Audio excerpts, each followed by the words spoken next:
اراکین قومی اسمبلی اور سینیٹرز نے نریندر مودی کو ہندوتوا کی سوچ ترک کر کے کشمیر اور پانی کے مسئلے پر پاکستان کے ساتھ مذاکرات کرنے کا مشورہ دے دیا۔ کہا ہتھیار کی زبان استعمال کر کے تمہیں منہ کی کھانا پڑی ہے، مذاکرات پر مان جاؤ ورنہ اس سے بھی بدتر حال ہوگا۔ محمد علی جا خان سے بات کرتے ہوئے ارکان اسمبلی نے مزید کیا کہا، آئیے جانتے ہیں۔ پاکستان کے ہاتھوں عبرتناک شکست کے بعد کیا بھارتی وزیر اعظم نریندر مودی مسئلہ کشمیر اور پانی کے مسئلے پر پاکستان کے ساتھ مذاکرات کے لیے تیار ہو جائیں گے؟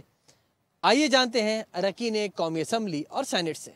مسائل کو حل کرنے کا ایک ہی راستہ ہوتا ہے،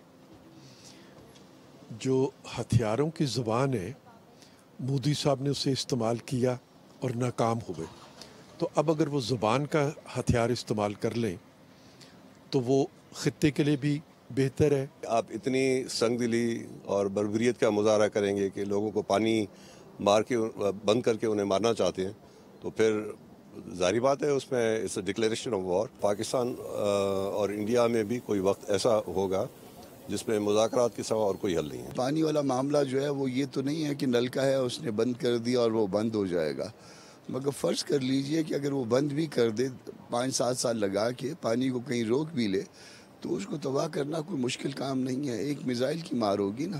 RSS والوں میں یہ چیز ہے ہی نہیں کہ وہ مسلمانوں کو یا پاکستانیوں کو کسی اچھی نظر سے دیکھ سکے۔ So I wouldn't waste my time on Modi. جو بھی کرنا ہے پاکستان نے خود کرنا ہوگا، عالمی لیول پہ اپنی طاقت دکھانی ہوگی۔ پاکستان کے ساتھ مسئلہ کشمیر اور پانی کا مسئلہ سنجیدگی کے ساتھ حل کریں، یہ کہنا ہے اراکین قومی اسمبلی اور سینٹ کا۔ کیمرہ مین اسد عباس کے ساتھ محمد علی جا خان، پارلیمنٹ ہاؤس، بول نیوز، اسلام آباد۔ سبسکرائب کریں اور بیل دبائیں تاکہ کوئی خبر رہ نہ جائے۔